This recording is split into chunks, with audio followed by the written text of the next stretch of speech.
it's not going to be much. But yeah, those elims actually fall into Zayt and Sass hands, so they don't get it. They still only have one elim, but at least they get some tags for it, so it's not for nothing. I'm pretty sure we saw Slackjack and Acorn get that one elim as well, right? So that 5 points should still be holding right now. That is the difference. 5 points. Eliminations are worth 2. That is 1 trio wipe from having, there it is. That is the difference right now from first and second. And these 6 players are some of the most consistent. And honestly, I want to put it down to the most hardworking players in the community as well. Centered and Jack especially do not get enough credit for how much time they put into this game, how much effort they put into it, and how much it means to them. I know they're playing for first, not for the Champions pickaxe, not for the prize money, but for the pride and the accolades. That's why they do what they do, and I can't wait to see who walks away with it. I have my pick on Centered Edgy Commandment. I'd love to be right for my own pride, but honestly, seeing either of these teams win it will be so exciting. But who is going to be able to do it? They're both heading into endgame. All top 5 teams are still alive, Monster. Yeah, it's about the dignity, that gratification you get from taking it all. That is what these guys are fighting for. That is literally the difference maker. It's what the best compete for. It's the adrenaline that you get in these big stages here. Acorn, Slacks, and Jack, though, let's evaluate the situation. Loot looking pretty decent. That's solid. Above the surge threshold as well. Very comfortably. That's going to last them a zone or two's worth. So I'm liking the position this team is in. I'm loving the load as we're circling through these 3 individual perspectives. There's chug splashes across the board. Big pots, minis, and shieldfish alike. This is solid. Slackjack and Acorn have a winning loadout. Commandment Centered Edgy also have a winning loadout right now. None of them have an excuse for how this end game goes, but they are set up in very different situations. If Commandment Centered Edgy manage to get this zone on top of them, it would be massive, as we have Nosh, Jamper, Paper, and we have Booger, Clicks, Bizzle in 4th place. Everyone's setting up for this. We have 10 seconds. The final game, Monster. Half zone. Which way is it going to go? Who is going to be blessed and who is going to be challenged? It doesn't mean it's all over just because you don't get the zone, but we know how important this is, and it does. It pulls across to Clicks, Bizzle, and Booger. They're going up for the high ground. They're going to try and make it 4 Victory Royales out of 12. They're having the absolute Cinderella run here to bring everything back. They want to fight. They want to fight for it, and they're not here to give it up. Harpoons are going to come out from Clicks. Imagine if he pulls someone off there. That'd be crazy. He's not giving up his opportunity to do it, though. He's still attacking all enemies in the line of sight. Here goes the Storm Surge. It is out. It is active, and that means players are going to have to get fighting. Yes. Look at the players here as well. They have to be careful. We saw Clicks' team chop out Zayt's team in a very similar situation, right? And I even saw Bizzle take to Twitter to gloat about it a little bit. You don't want to see Bizzle, Clicks, and Booger fall there if you're a fan, because they built up high and they're reinforced, but not quite enough for my liking for how high up they are. Jack, Slacks, and Acorn also got this zone right now. Saf is making his way across. Macwood is taking down Aids in the feed. Where is Centered Edgy Commandment? They had a complete opposite half-half. Have they made the rotate, and how are they going to get here? There they are. They're making their way through the builds, but once they come out here, once they hit the open air, it's all going to be down to them to pick the right paths. And what a good rotate from this team. They're splitting up a little bit, though. I hope Commandment Edgy are going to come back up centered. Looks like they're going to try and break their way through. They got to be careful here. There's a team in there. Centered takes some tags. This is your second place team just making it to half-half. First place team is already in. They all have the loadouts. 3 teams to go down before placement. No one is going down early. Yeah, let's not forget Reverse 2K Miro and Dare also out there amongst the Wolves. There is so much threat here in the field. There is so much threat, and they're not just safe just yet. They're going to have to inch their way in just a little bit more. It's Avery on the other side of the wall. The other team that was to the left has already moved. They're gone. Here's Acorn, Slacks, and Jack trying to get another position up, trying to get a better angle coming into this new zone. There's so much congestion here because it went up and over the mountain. Now it's going to go down and out through the valley to the open field. This is a nightmare last game zone. This high ground hold from Clicks, Booger, and Bizzle, it's not good enough. This terrain is too volatile. They're going to have to give it up. This is the zone that will literally wake you up in a cold sweat. This is nightmare fuel. It is going to go across and over the waterfall. You need to stay up. You can't drop down. One misplaced step, one wrong move, one wrong bouncer, one opponent that wants to break you out, and you are going to fall all the way to the very bottom and potentially fall out of your place on the leaderboard. But if you can stay up, if you can make it across, if you can bridge your way against all these players, you will survive and you will potentially win it. Look at that drop right now as Acorn is going down. No, Acorn, Jack, and Slacks, very deliberate, phenomenal play from this team. Bouncing the front side, staying in line now. They want to be beneath everyone else's builds. They don't want to be the team on the top, and they don't want to rely on another team. They're building the tarps. They look phenomenal. Can Censored Edge your commandment get down in such a good position as well, or are they going to fall early? I like that they're keeping a low profile, staying away from the other opponents. It looks like they got a refresher as well. This is massive. Those are big picks there. That's more loot for them to work with. That's more for them to go ahead and power their way through. They're one step closer to being your FNCS champions. This is such a race. All of the teams we need to be here are still here. And now that they're finding limbs, it's going to allow them to continue to maintain the lead. Everyone is still in this right now. We saw EU come down to the steamy end game with the top teams all going head to head. You and me, Monster, said is going to be hard for NA East to top that, or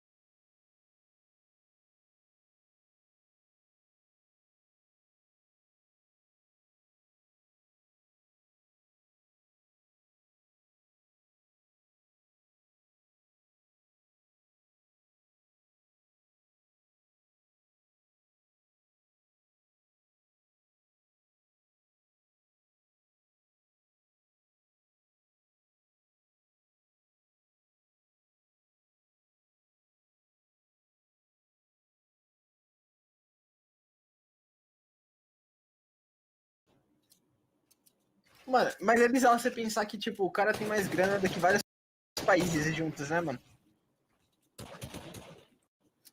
Mano, como será que é a vida desse cara, mano? Sério? Não, é sério, não. Vamos parar pra pensar agora. Como que é a vida dele, mano?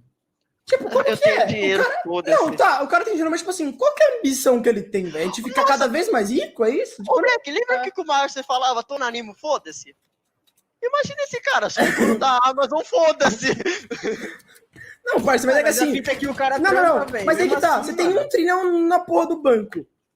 Qual que é a sua motivação pra viver? A não ser, tipo, sair gastando tudo que não filho da puta. Não, tá, óbvio que não é no banco, é, tipo, dividido em investimento, em... Sim, é o patrimônio dele, eu entendo sobre isso, relaxa, mas, tipo, mano, pensa, velho.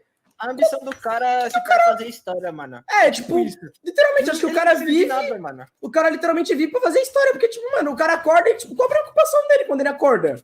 Trabalhar, eu quero ser mais. Não, tá, eu entendo, mas, tipo, sei lá, velho, É que isso é fora pra gente, né, mano? A gente acha que a gente vai chegar Como um a dia gente imaginar isso, tá ligado? grana, a gente pensa que a gente vai chegar um dia numa grana e a gente vai ficar de boa, tá ligado? Não é, nunca assim. O ser humano não é assim que ele funciona, velho. Você nunca vai estar contente. Mas ele não faz muita grana na sua frente, Black. Ele não faz por dinheiro, mano. Se ele fizesse por dinheiro, acho que ele já estaria sossegado em porra. Verdade. Ele ia estabilizar e viver, ele não ia trabalhar, mano. Porque com o patrimônio que ele trabalhar.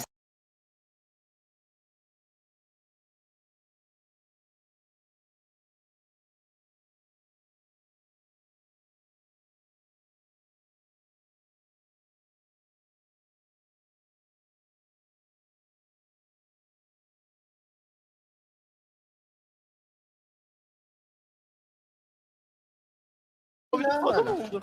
Não, acho que não é pra todo mundo. O problema da Fone não tá em dar dinheiro pras pessoas, velho. Não dá dinheiro, mas divide o dinheiro. Aí a pessoa vai gastar como, velho? Cara, Verdade. sabe por que não ia acabar com a pobreza no mundo? Por quê? Porque tem pessoas que não sabem administrar o dinheiro, e mesmo se você dividisse o dinheiro, e você dividisse o dinheiro do mundo igualmente pra todo mundo, sempre ia ter alguém mais rico que a outra pessoa, porque tem pessoa que não sabe administrar dinheiro e é burra, tá ligado? E o outro que sabe vai pegar o dinheiro E o outro que sabe vai pegar o dinheiro de quem não sabe. O mundo é assim, velho. Sempre foi assim. Mano, o mundo é assim. O cara que é inteligente ganha... Mano, bolsa de valores funciona da seguinte forma. Ganhar dinheiro em cima de quem não sabe investir. Simples. Literalmente. A não ser que aconteça a pandemia, daí tu perde dinheiro, que nem. Mas que nem agora. Se você souber, você consegue aproveitar de novo. Que vai subir de novo. Mas pra você aproveitar, você tem que ter dinheiro guardado. Mas geralmente acho que ninguém tem. O cara que colocou tudo em uma coisa que caiu na pandemia, ele é burro. Ele faz isso por impulso e não por inteligência. Sim. Ele é burro, mas isso aqui acontece, mano. Não, vocês querem saber como pode deixar alguém rico em literalmente Mas isso aqui acontece, você pode ter uma carteira com 30 papéis diferentes e, tipo, os 30 ter queda na pandemia, velho. Isso é inevitável, Abdu. Ô, Black, você quer ganhar 5 reais em 1 segundo? É só você falar agora. Todo mundo que tá na live me dá R$1. Acabou. Você pode ganhar 5 mil reais em 1 segundo. Sim.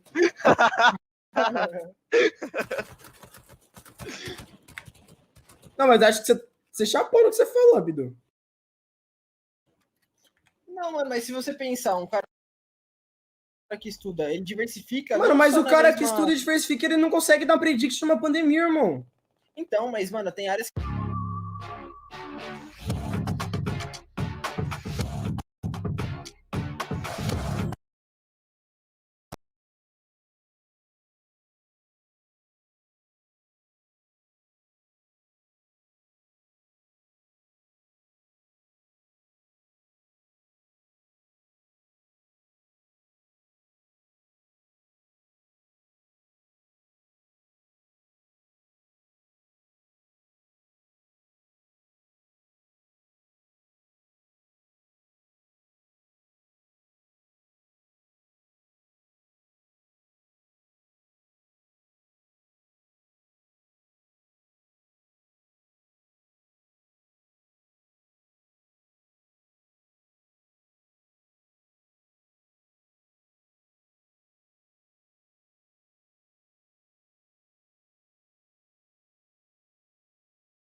Edgy, Bucky, Canada, Macwood, these guys have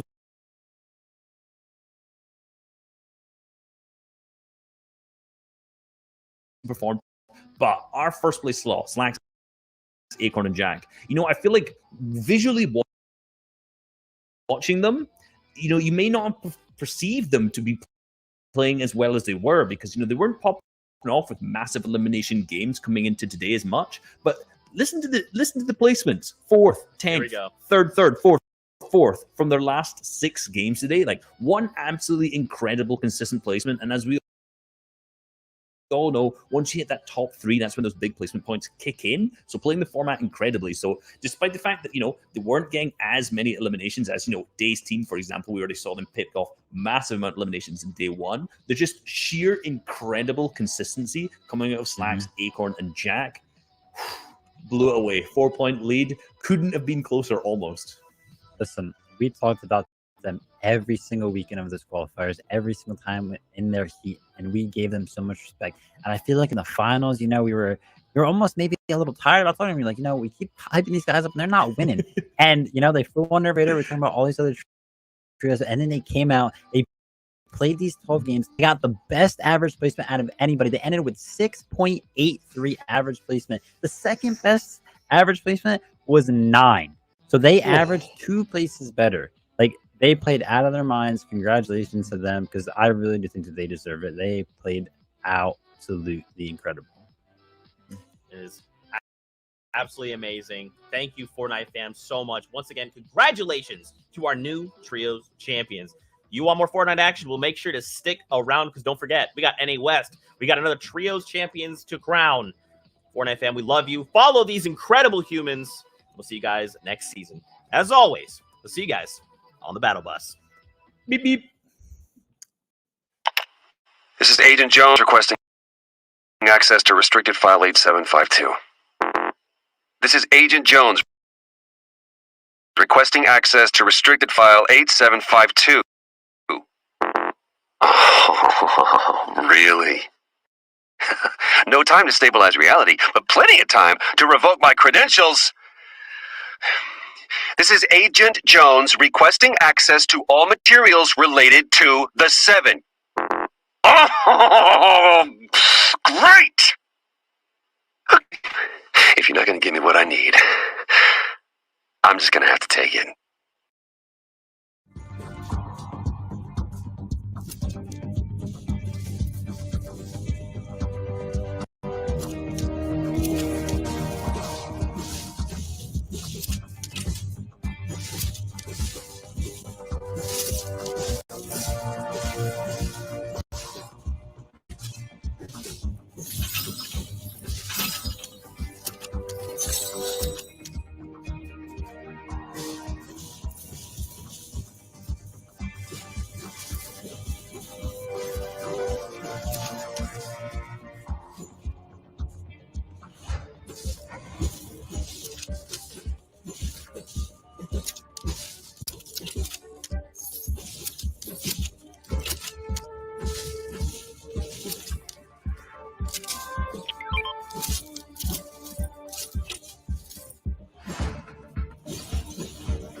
Fam, welcome back to the Fortnite Champion Series. It is time. We're here in NA West. We've got 6 games ahead of us, and then we will crown the next FNCS Trios Champions out of NA West. Now, if you've been following us all day, you know the action's been intense, and now we're going to keep that ball rolling. You know as well who we got on the analyst desk. It's Shy Wager. It's Kelly Link. That's right. It's your favorite casting analyst duo ever. That's what. Wow. Yeah. You can start hosting in there too, right? Kelly's jumping down on the desk too. But man, Zeke, you mentioned the action is intense. Absolutely, right? Across all the regions in that final game, somewhat of a 1 point to 5 point difference. NA West historically has had the closest major finals back to back to back. This one's going to be a big one. All right. I thought Kelly was going to add to it. Kelly? I think my internet might be a little too excited right now with what's going on, but I think I am back. She did it. She's back. She never left. That's right. Don't call it a comeback. She never left. All right. You know what time it is. It's time to talk about the tournament format. Oh, by the way, Party Royale. What up, baby? You look nice today. I hope you had a great day. We've missed you. Make sure you show us love. Use your favorite emo. We'd like to see it. All right. Shy Wager, how do we make it to finals? We made it to finals through a grueling process that eliminated many teams, but also showed us the amount of skill each trio has here in NA West and across the world. We started with those qualifiers up to 4 rounds. After that, those semifinals, which had multiple heats over 2 days. They played it out. We had an amazing reboot round match where in NA West, Jeffers and his trio won out with a very clutch heel-off against, I believe, Vert. And now we're in the finals. A 2-day process, 6 games already knocked down. Quinn, Juicy, and Dylan lead the charge there. And then past that, we have 6 more today. At the end of it, we'll crown an FNCS champion who'll have that Axe of Champions as well. Well, of course, we have to have points to have a winner. As you guys can see right here, the point system has not changed. It is going to be 2 points per elimination. And then once you reach 17th place, you're going to get a point per placement. But you can see that goes all the way up until you reach 3rd place. That's where there's going to be a 6-point jump. And from there, it's 5 points. So if you make it to the end game, it's good to get 8th or 7th, but you really want to try and make it all the way to 3rd at least if you can. That's right. And what does this all culminate to? What does this take us to? What is the end goal here? Yeah, there's prize money on the line. Yeah, there's notoriety. Yeah, there's recognition. I don't want any of that. I just want the Axe of Champions. I want to run around inside Fortnite with the coolest pickaxe on the block. That anytime anyone ever sees it, they say, my goodness, that person is going to send me back to the lobby if I'm not careful. Got to get out of the way. And of course, we have an even in-depth breakdown of the prize pool for NA West. We'll have that in just a moment. But once again, your trio champions, they're walking away with a gold pickaxe. An in-game, beautiful. No one can have it. The only way you can have this pickaxe, Shy Wager, is if you are an FNCS Trios champion.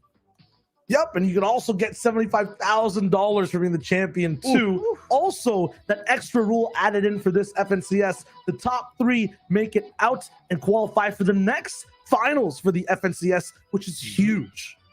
Huge indeed. I mean, that's going to be a big deal there. A lot of people are kind of focusing on the fight for 1st place, but you can see how much that money changes from 1st to 2nd to 3rd there. So it's not just a fight for 1st. These are all the teams scrambling to try and be as high as they possibly can, because it is going to be a $3,000 difference if you're just down a few eliminations from 4th place. We saw it just a little bit ago, right? NA East, it came down to a 4-point difference. That's a placement. That's 2 elims. Every single micro interaction that these teams have makes a difference. And it will literally cost you the Axe of Champions, right? So it is all coming down to the wire here. Now, to quickly shift gears, we do have other regions kind of going on as well. And guess what? We have the results from Brazil. We can see which trio walked away the FNCS champion for Chapter 2, Season 5. And guess what? It's Kadu. It's 100 I don't know who that is. And King. No, I absolutely do. These guys had a phenomenal overall cumulative session. 5 total victory royales out of the 12 games that they played. They walk away with $75,000, $25K each. And it was a close race for them all the way towards the very finish. Even though they were winning, you know, it wasn't a guaranteed slot in that last game either. They had to fight all the way till the very end. Yeah, they came out of day one in second place right there, although it was still a 50-point difference from Perza's team. But today they showed up, getting those 3 victory royales, as Shayo said, and of course, walking away in first place. Look at that. Look at the difference, actually. It is quite close between first and second place. But from there, it is over 100-point difference, Shayo. Yeah, these two teams were playing in a completely different game. Persa, Ed, and Nyx, these guys were just getting single placement games over and over. Elims in almost every game. That last game was the decider between both those teams. Past that, though, all the way towards 10th place and 6th, we have one of the best trios on the region, King, Zone, and Rusty. They had a good performance throughout the day, just didn't have the best first day coming into the competition. Still, next FNCS is there. I would expect this trio to stay together. Now they have an easier ride with the top 3 teams not being there to contest them in those qualifier slots or the semifinals.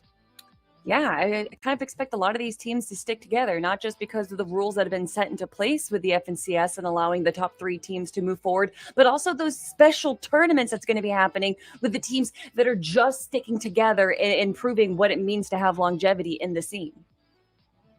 Absolutely. Now, of course, my friends, we got to shift our attention back to NA West, because just ahead of us, we have 6 matches of action on the horizon. So in case you missed out on the action yesterday and you're just tuning in, don't worry, we got you covered. Let's take a look at the standings from the first 6 games from yesterday. Quinn, Juicy, Dylan, right now they're coming into these next 6 matches with 163 points. Arkram, Rex, Epic Whale right behind them, and Chicken Avail and Kytrix coming in 3rd. Now, how are you guys feeling about these standings coming into today? My heart beats rising over and over again whenever I look at this board, because it reminds me of how flip-floppy it was yesterday. Kytrix all the way up top holding it off, but then more teams climbing up over and over again. Yeah, that's right. We don't even see Kytrex, or we do. They're in 3rd place right now. There we go. That makes way more sense. But Quinn, Juicy, and Dylan, an incredible performance from them. I think besides Game 5, they never placed below 8th, and they also made sure to grab 8 eliminations, 9 eliminations as well with the Victory Royale in our very final game. But some of the teams that we're seeing right now, 6th and 9th specifically, they kind of had a rough start at the day, and then in the last 3 games, they started to climb up. Reed's team specifically definitely had a rough first few games, getting 24th in their first game. But then in Game 5, they got that 2nd place, 5 elimination finish. So good to see them kind of climb up the leaderboard. Absolutely, and there's some high-profile teams still waiting in the wakes. 11th and 12th place, Favs and Symmetrical, looking for their chance to just kind of bounce back. They had a rocky middle game session basically over and over. Some notable placements in these 6 games they played out first. But I think everyone's awake now. They understand what's going on. Even uncontested teams like Falconer, Kadenox, and Turtle Tavern seem like they had a free ride, but that mid-game and end game in NA West, Kelly, it is, I think, one of the hardest we're seeing across the regions. I mean, Falconer, that team had 2 0-point games to start off, and that mentally going into the next game, it's got to be really difficult jumping back into that. They did see success in game number 4. They had really good height, but then they weren't able to actually take the win because Frappi was prepared for that heal off. And I think that's kind of the story that we're seeing with North American West, is that it's not always necessarily the team that has height on the 6th or 7th zone is like confidently going to be walking away with the win. We've seen teams steal height in zone 9. We've seen teams have the heal off. It's quite possible that a lot of these teams still have a lot of options under their belt. Absolutely. Absolutely. I will agree with you, Shy Witcher. But now, once again, shift gears. That's right. We're moving and grooving. We got to talk predictions. Now, Kelly, Sundown went with Arkram, Rex, and Epic Whale. This is a trio that you're extremely... Oh, I mean, it's surprising that you chose me to defend his case when Shayo is here on the desk and he chose the team, but it's pretty obvious why you have to defend their case. It's the reigning champions, Arkram, Rex, Epic Whale, an incredible team right here. They kind of started off a little rough in game number 1, but then by game number 2, they bounced back and we had an exciting 3v3 against Reed's team and did end up going in their way with 6 eliminations. And then we saw in game number 5, that first place 14 elimination. It was incredible. That was actually the 3v3 that I was talking about. But my team, Symmetrical Dogs Inc., you know what, Shayo? Why don't you defend them? Oh, you took it from me. Dang it! Too, but... I was going to pull a fast one.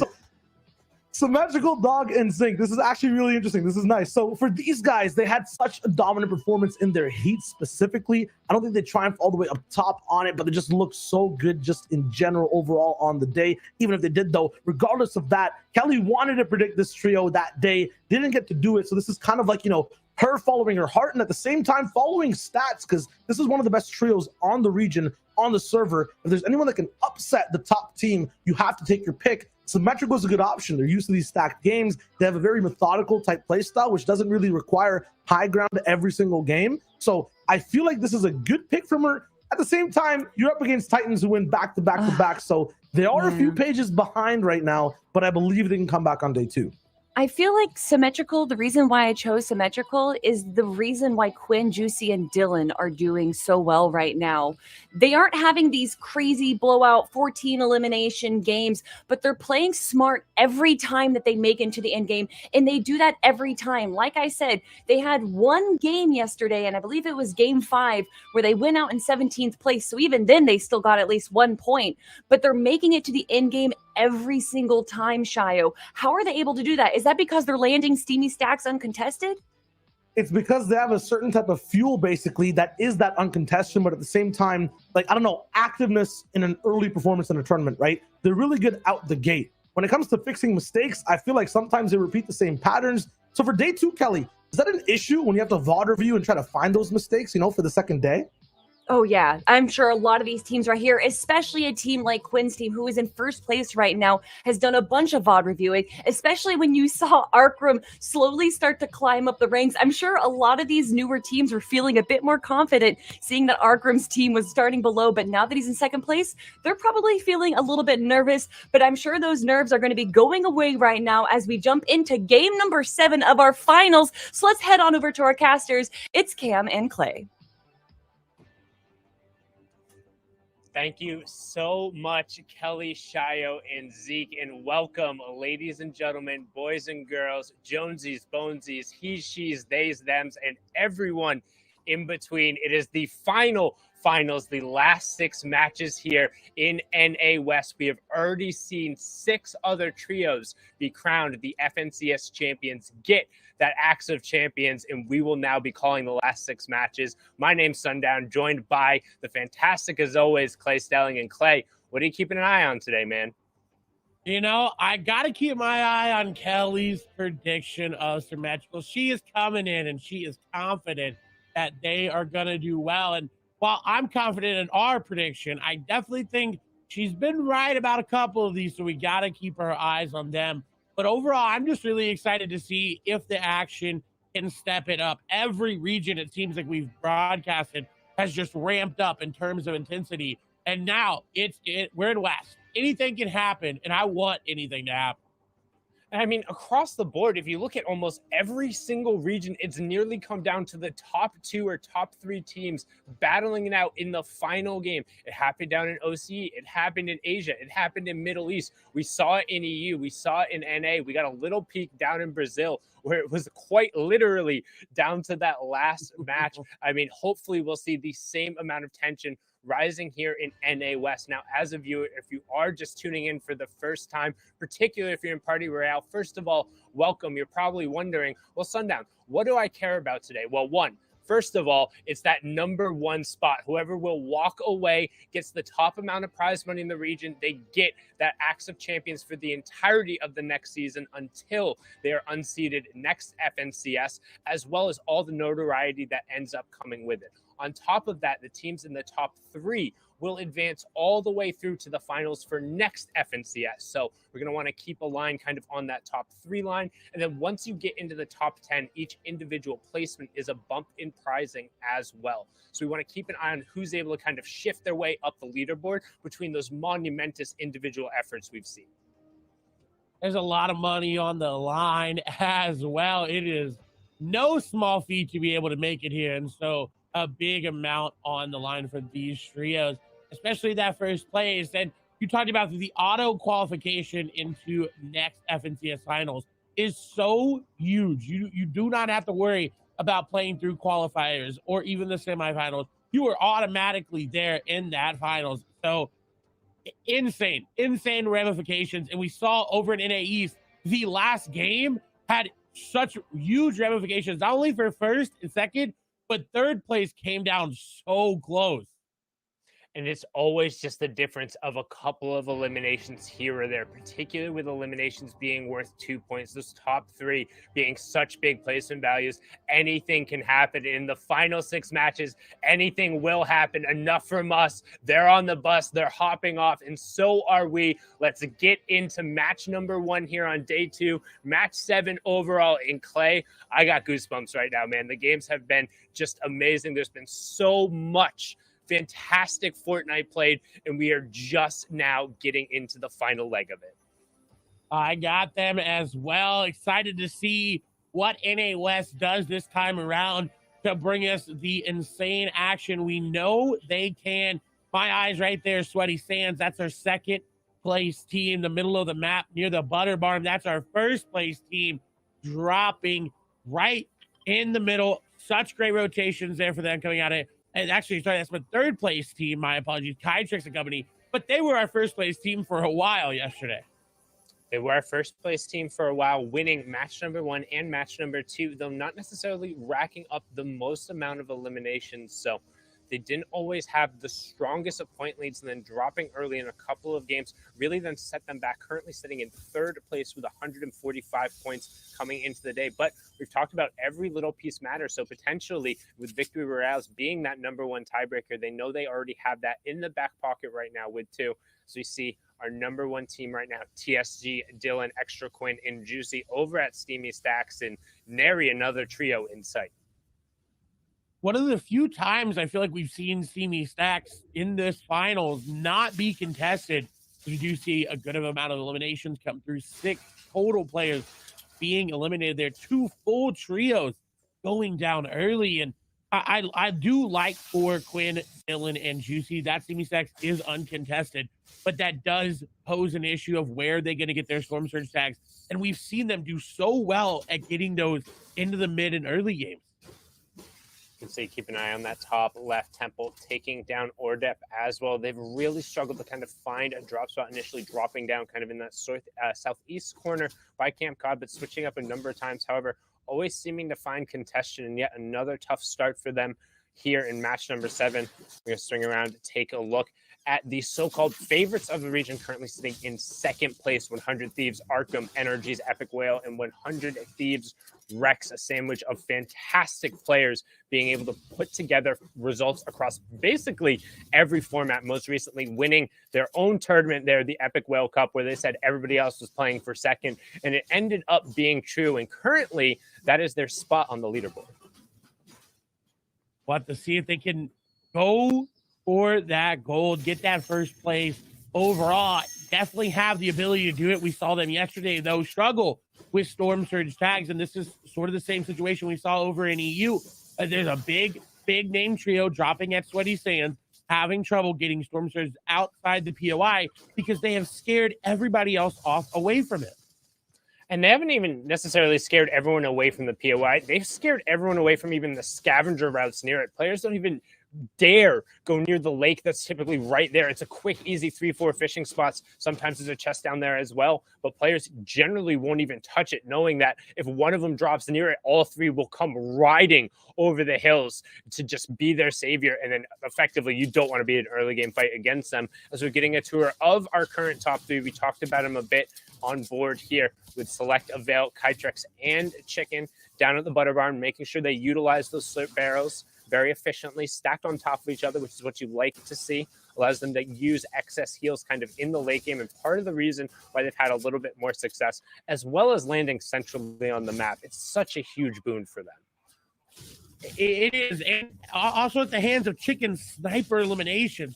Chicken has so many sniper tags, so much insane Storm Surge damage comes from him, and so the fact that they're able to count on that time and time again has set them up in such a great spot. Also, one of the few trios we actually saw go for a high ground retake very late in the game. I think 9th zone, were able to pull it off and then win the game because of it. So insane plays there as we do move over to Holly Hedges. We saw this side play out a lot yesterday. Mangos and company did get some of the fights in their favor, but this time it seems like they're playing a lot slower. Yeah, and which is generally what we've seen from them before. They're usually a lot more cautious right after the drop, just trying to find a little bit of space, whatever materials are afforded to them. But I do like to see them rotating early and away from this, especially because the zone has pulled decently far south. So you can expect a lot of teams who are in that northwest corner, which there's a couple powerhouses up there, i.e. Epic Whale and his trio. You don't want to end up running into that situation. You can already see that trying to come down towards it, there's another trio in between them and the safe zone. So the decision to rotate early could pay off, but it could put them in kind of an awkward spot too. Yeah, with Mojo and Solution rotating right in front of them. If they're aware of the trio rotating from behind, a couple easy sniper shots back, and they could go down, as we do get to see another powerhouse trio of Macon and 40R.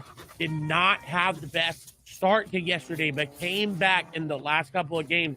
Ended up in 6th place. Reet holding very epic or legendary variants of every weapon. So everything looking good. And the fact that they have a legendary lever there really shows, I think they're all going to have that based on the NPC that spawns there. And that's so huge to them. Yeah, being able to fight box to box with that, plus the rocket launcher is going to allow for some devastating hits to come out. The question is, how are they going to fare in terms of that Storm Surge, making sure they've done damage to some of the other trios so they're not threatened by that. So as you keep an eye on kind of that top left corner, currently 85 players still remaining, 29 of the 32 trios who are in the server still going to be up on their feet. So a lot going on. So we're going to swing around here. You can see Jagvir, Mojo, and Solution have picked up